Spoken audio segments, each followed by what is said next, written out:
Assalamualaikum warahmatullahi wabarakatuh.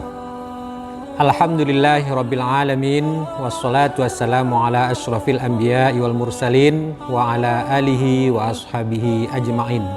Asyhadu an la ilaha illallah wa asyhadu anna muhammadan abduhu wa rasuluh sallallahu alaihi wasallam la nabiyya ba'dah. Rabbi shrahli sadri wa yassirli amri wahlul 'uqdatam min lisani yafqahu qawli. Para pemirsa yang budiman dan yang kami muliakan, judul kultum kita hari ini adalah meniru sifat lebah. Seperti yang kita ketahui, salah satu nama surat di dalam Al-Quran adalah surat An-Nahl yang berarti lebah.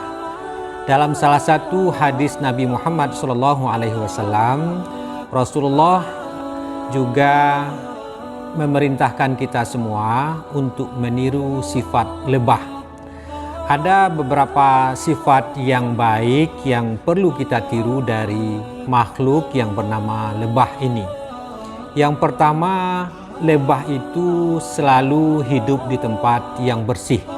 Kita lihatlah, lebah itu selalu hinggap di tempat-tempat yang bersih. Tidak ada lebah itu hinggap atau hidup di tempat yang kotor.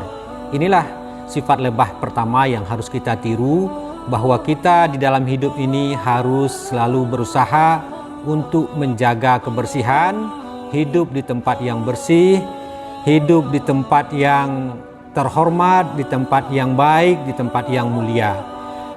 Agama kita, agama Islam juga sangat mengajarkan dan menganjurkan untuk selalu hidup bersih. Malah dalam salah satu hadis Nabi kita, Rasulullah SAW menegaskan bahwa kebersihan itu adalah sebagian dari iman. An-nazafatu minal iman.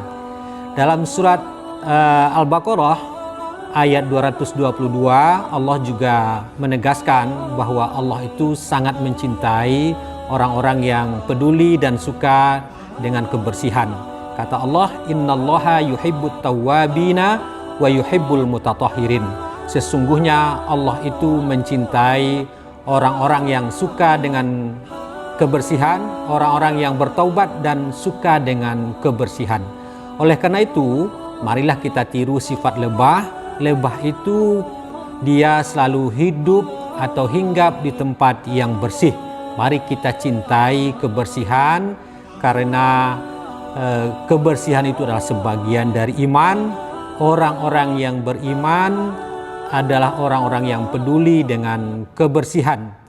Agama kita juga mengajarkan bahwa kelak di akhirat itu orang yang akan masuk surga itu adalah orang-orang yang bersih. Dalam salah satu hadis Nabi juga dijelaskan bahwa al-islamu nazifun, kata Nabi. Islam itu adalah agama yang bersih. La yadkhulul jannata illa nazifun, kata Nabi kita. Tidak akan masuk surga kecuali orang-orang yang bersih. Jadi kalau kita mau masuk surga, salah satu syaratnya itu adalah peduli dengan kebersihan. Orang yang akan masuk surga itu, kata Nabi, adalah orang-orang yang selalu hidup bersih. Dan tidak akan masuk surga, la yadkhulul jannata illa nazifun. Tidak akan masuk surga kecuali orang-orang yang bersih, kata Nabi. Itulah sifat lebah pertama yang harus kita tiru. Lebah itu selalu hidup atau hinggap di tempat yang bersih. Yang kedua, sifat lebah yang patut kita tiru itu adalah lebah itu selalu memakan makanan yang bersih, makanan yang baik. Kita lihatlah, lebah itu yang dihisapnya selalu madu.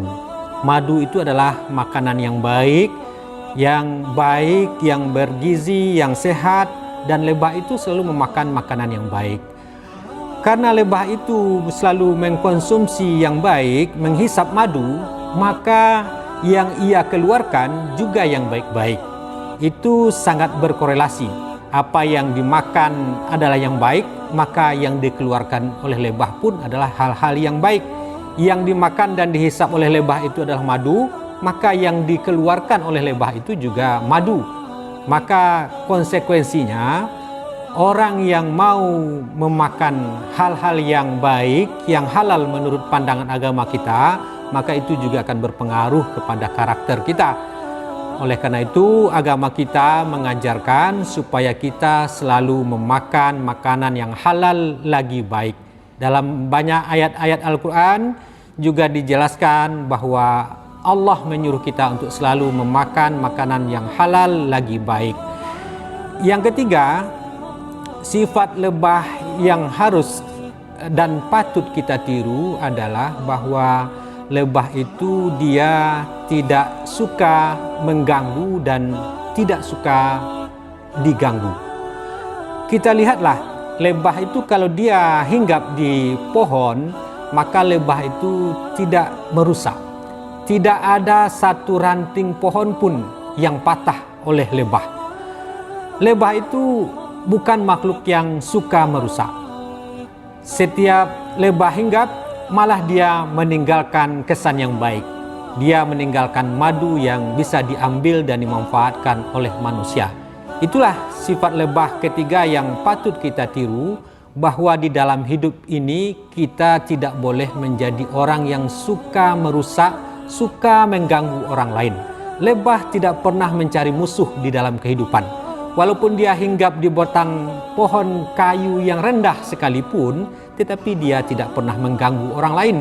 Oleh karena itu, marilah kita di dalam hidup ini jangan suka mengganggu orang lain. Jangan suka usil dengan orang lain. Jangan suka membuli orang lain. Karena lebah itu tidak pernah mengganggu orang lain, tetapi juga dia tidak mau diganggu oleh orang lain. Kita lihatlah filosofi lebah itu. Dia kalau diganggu, coba kita lempar lebah itu, maka dia akan mengejar kita kemanapun akan pergi. Oleh karena itu, lebah tidak mau mengganggu, tetapi juga dia tidak mau diganggu. Oleh karena itu, dia tidak suka mencari musuh, tetapi juga dia pantang diganggu. Tirulah sifat lebah, jangan suka mengganggu dan jangan suka usil dengan orang lain. Lebah itu adalah makhluk yang selalu menebarkan kebaikan, dia menebarkan manfaat, dia menebarkan kebaikan, dia selalu hidup di tempat yang bersih, selalu menebarkan kebaikan, selalu memakan yang baik. Itulah sifat lebah. Nah, para pemirsa yang budiman, anak-anak kami, para siswa SMP Negeri 1 Padang yang kami cintai dan kami banggakan, itulah di antara sifat lebah yang patut kita tiru. Marilah kita tiru sifat lebah dalam kehidupan kita sehari-hari agar kita menjadi manusia yang bermanfaat. Terlebih terkurang saya mohon maaf. Billahi taufik wal hidayah. Assalamualaikum warahmatullahi wabarakatuh.